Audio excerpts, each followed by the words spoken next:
Hi guys! Today I would like to talk to you about the most typical punctuation mistakes in business writing. Yes, I know that people right now choose to ignore punctuation rules in informal communication, in messengers, in Facebook posts. Well, I'm not a grammar Nazi, but sometimes it's really hard for me to read even what native speakers write, and in all languages, in Russian too. Well, yeah, it's the people's choice, it's a quick communication, only a couple of people are involved, and probably, yeah, if it's a trend, we can't do anything with that.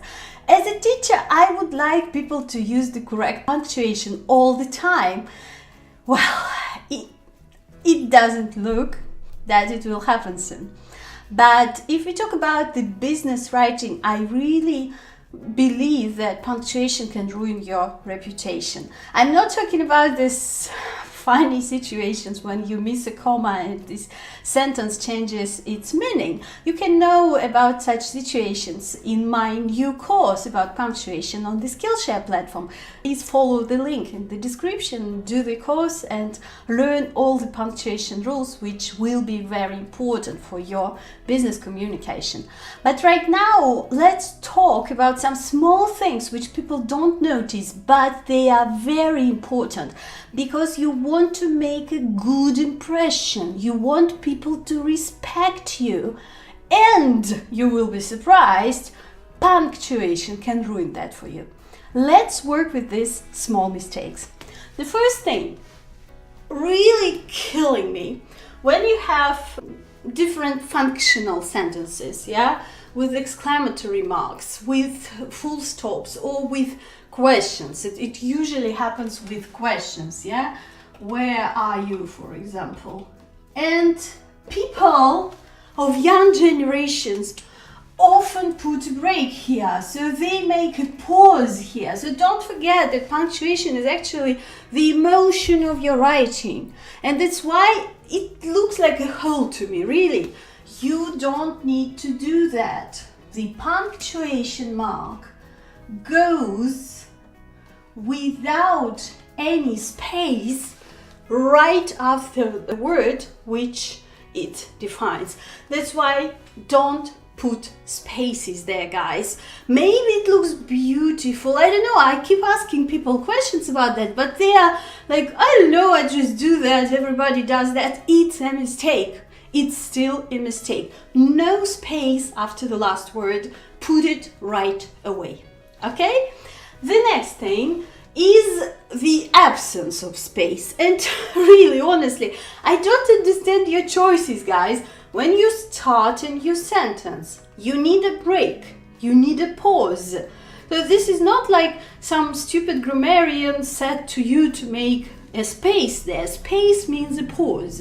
If you start a new sentence, this is our supporter, he is from. This is our supporter, he is from. I need to breathe here. Your writing needs to breathe the same way. That's why when you start a new sentence, yes, you finish the previous one, you make a space here.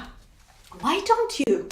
I hope you don't, but many people do, and this is really disappointing. So we always have a space between the sentences.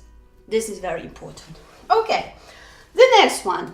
When we have, I don't know, emails, Skype calls, and so on. In social communication, people lately have started doing this. They put a lot of brackets at the end of the phrase.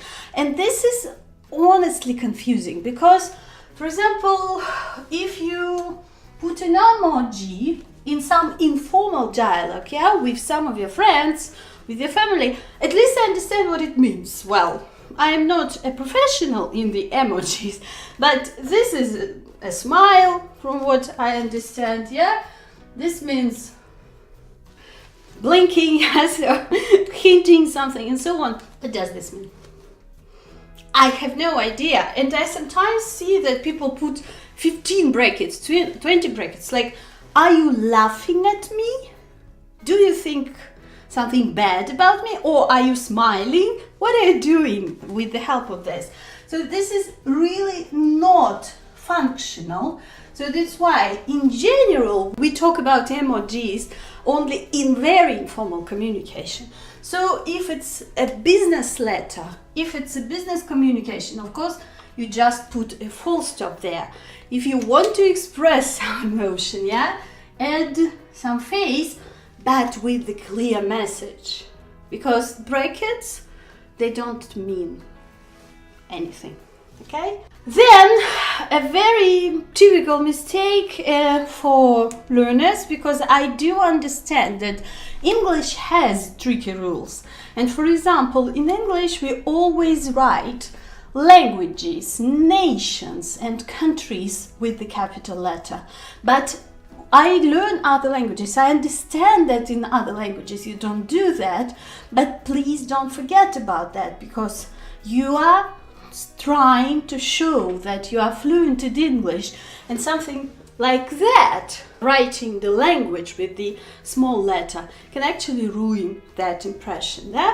That's why we say English, we write Spanish always with the capital letter.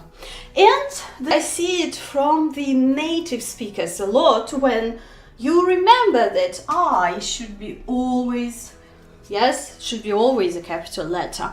But people, they type on their phones very, very fast and they ignore that. Well, yes, the problem here is that, okay, you can do that in Facebook. Although your boss could be reading your Facebook, don't forget about this opportunity. But, okay, if you only do that in Messenger, you will get used to that. It will become a habit, and there is a risk that when you are writing an official paper, an official document, I don't know, whatever you need to read, you will just do it without thinking, because it has become your habit. I is always a big letter. It's never a small one. So these are simple rules, these are simple things to do, but just fix it, because people started doing that too much and it doesn't look good. So one more time, a quick recap. First of all, we don't use the space, okay, between the last word of the sentence and the punctuation mark. Just put it without any space. But when you start a new sentence, it's very important to use this space, not to miss it, because now people start sentences without any spaces. Okay, then don't use brackets after your phrase. It doesn't mean anything.